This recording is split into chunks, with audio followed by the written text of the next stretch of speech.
in this case, what I did is took a fabric napkin.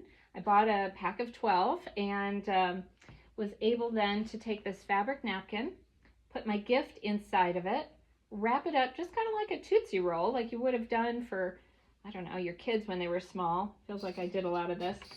And then I'm going to take some baker's twine, which is very trendy, and actually these baker's twine stands are all over the place right now at Michael's and Home Goods and TJ Maxx. So that's where I got the twine from. Simply wrap that around the gathered part of your napkin and tie it any which way that works for you. And you have a sustainable wrapping on its own. In the case of the pie plate, I had 3 items that I wrapped like this, and then I put a 4th napkin underneath, because who has 3 napkins? So at least there's a set of napkins going out.